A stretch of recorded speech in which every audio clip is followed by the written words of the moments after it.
Hey YouTube. Well, I'm back in my apartment. Boy, y'all have been busy. I have managed to stay up. I was out of here for a day and a half because of this construction in my apartment. And you know what all that... Let me see. I'll show it to you. You see it? Where's it at? No, you can't get up there and see it. I want you to see what all this little ring they put up in the damn... Well, I had to move out for 2 days and all this kind of stuff. It's all about a round ring, but they tore the whole ceiling out to reinforce it. So I guess they tell me that it's for washing windows. So I guess we see these people hanging out of windows or these crane things that go up and down. There must be some kind of system like that because they sure made us every apartment do it. Anyway, we're back and we're almost resettled in. But I see you people have been busy on the YouTube streets. I want to address this dude, Devolving Culture. We already have one run-in. I didn't like some of the things you said about my housing. But I want to talk about something else. Devolving Culture, or Jason, or what's your name? Is it Jason? Whatever your name is. Get yourself some help. You know, I didn't want to say anything about it because I'm a person, I'm sober now for 18 years, but I used for 17 years, crystal meth, right? So when I first saw you on that Wilson thing in that panel, and you had all these movements, your mouth was doing all like that, I kind of suspected that you might be a meth head right off the top.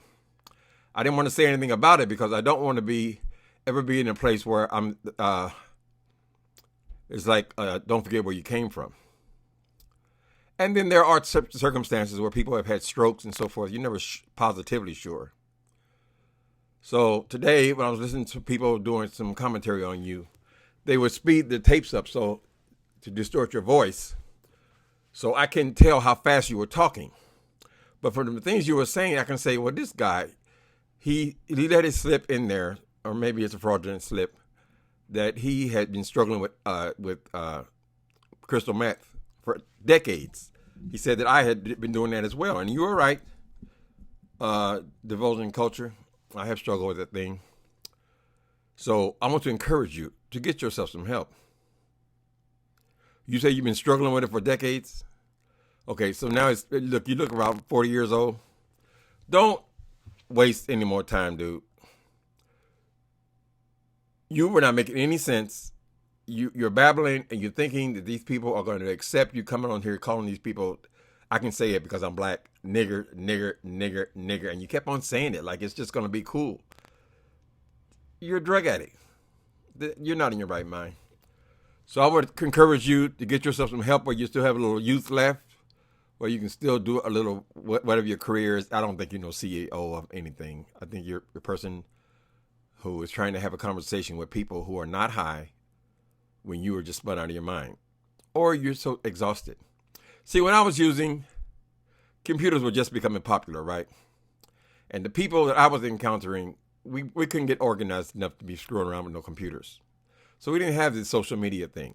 People I knew that were messing with computers, they're so tweaked out, they keep taking the computer apart and putting this part over here and taking raggedy part. You know how the tweakers do. Is your name Jason? What is your name? Devolving, I'll call you. You know how people do, they take things apart and they fix things together and they go to Goodwill and they get all kind of computer parts and they build these monstrosities that they work for maybe an hour and then they start taking them all apart again and then they get new parts to add to that part, and no one ever actually communicated on the internet when I got clean. This is around 2002. So we weren't faced with this trying to interact with regular people. Drug addicts interact usually with other drug addicts. Many times towards the end, which you could well be if you've been struggling for decades, they're just communicate with the people who they're tweaking freaking with. In other words, they don't have a lot of interaction with people who are not in their room. So I know the struggle. I know what it's like. But I'm encouraging you.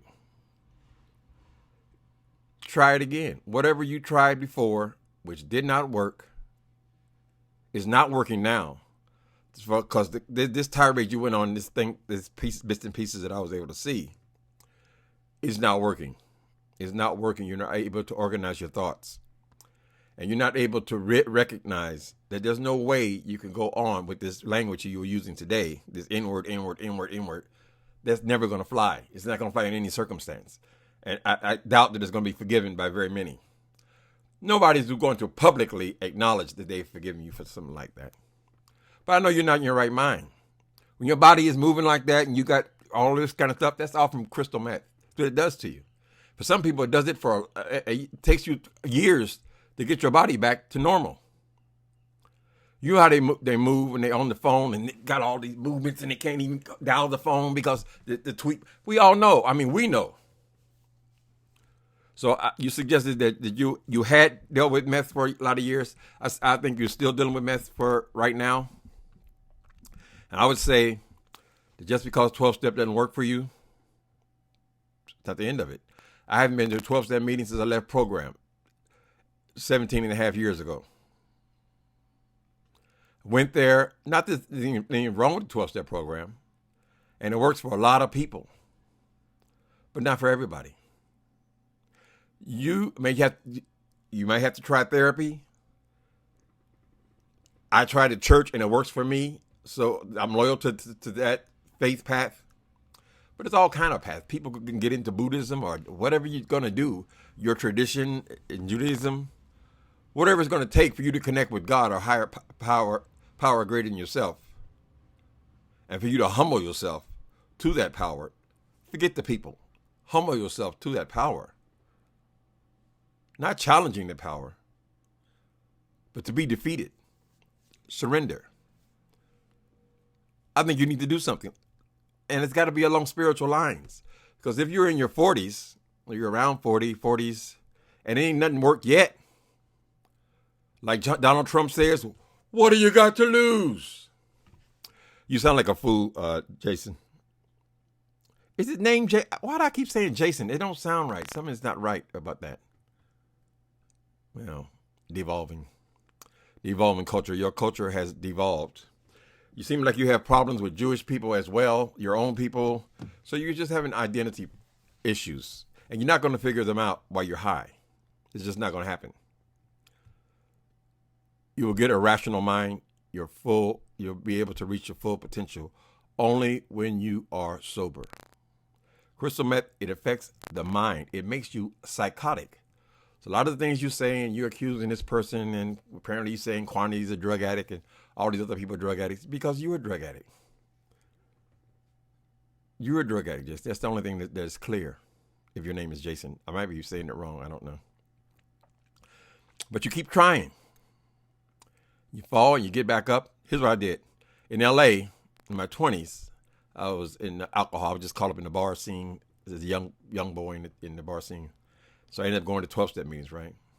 And in the 12-step meetings is where I found out about crystal meth. Because they were coming off the streets talking about this meth and all these issues they were having with meth. But they kept saying that they were having all this sex. And I got to tell you the truth. It intrigued me. So when I relapsed on alcohol, the first thing I did, same day, I went out and tried meth. I was not able to get clean for the next 17 years. That's how powerful a hold that drug can have on you. Powerful hold. Sometimes I tell people on here that I've been to prison 10 times. Well, that's only part of the story. Because long before you go to prison, you go to jail over and over and over and over again until finally the judge will say, enough. I didn't go to prison for any serious thing. I didn't cut nobody, shoot nobody. It was just enough. Incorrigible. So I said all that to say, I probably went to the jail 30 times before I even made it to prison. And none of those times, none of that suffering for all those years was enough to get me to stop using drugs. It takes a power greater than yourself, a surrender, a complete surrender. God help me. Whatever you want to call God. Whoever it is, you need some help, man. I don't know what your relationship is with black people. I don't think it can go on like this anymore, or after this last incident of yours. Maybe you don't even mean any harm, but you feel like somebody should be able to unravel the stuff that you're trying to communicate. But there's certain things you don't do, and a rational mind won't do them. A rational mind. But I don't think you're in your right mind. So, anyway, I thought it was very, very disturbing. This last rant that I heard of yours.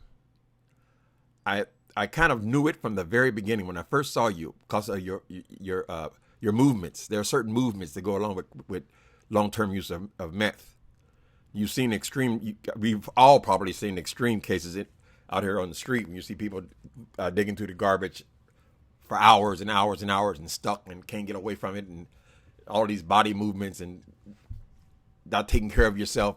And you feel like, oh, that's not me. I'm functioning for the moment.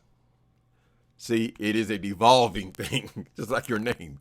Is it devolving? Eventually, you'll be just like all the rest of them. And then it is hard to get out when you get that low. It's hard to get your right mind. I was able to think rationally because I was in jail so damn much. If I wasn't locked up half the time, now I probably wouldn't have had a clear enough mind to make a decision, to realize the trap that I was in. So that's my advice. Go and get yourself some help. Be locked up somewhere. Go to a program. If you haven't tried, I don't know what your history is. I don't know how honest you're willing to be on this thing. And I know this YouTube is not the place to be honest, because whatever you use, I'm sure we'll be getting certain people will be commenting on what I said in this video. It's not the best place if you want to really get some help. You want to really discuss things in depthly. It'll only be used against you. I understand that. Yeah, I understand that. But the good thing about program, and I didn't trust myself so much that I had to have an agency pick me up in Vacaville, California, and drive me to San Francisco. I was so unsure of myself in the beginning. But that's what you got to do. You got to do whatever it takes. So if getting off YouTube for a while, getting off social media for a while is going to be part of your recovery, then that's what you're going to have to do. It would help for you to have somebody to talk to about your plan. And no, it doesn't have to come. If you don't like 12-step, it doesn't work for you. You've tried it and tried it and tried it and tried it and it doesn't work, then do something else. There are tons of people. See, this is the thing that used to irritate me about program. Well, the first thing was that's where I heard about drugs. But secondly, every program, and not only just 12-step groups, but every church, every religious organization, they always want to make it like they're the way. They're the only way. Right?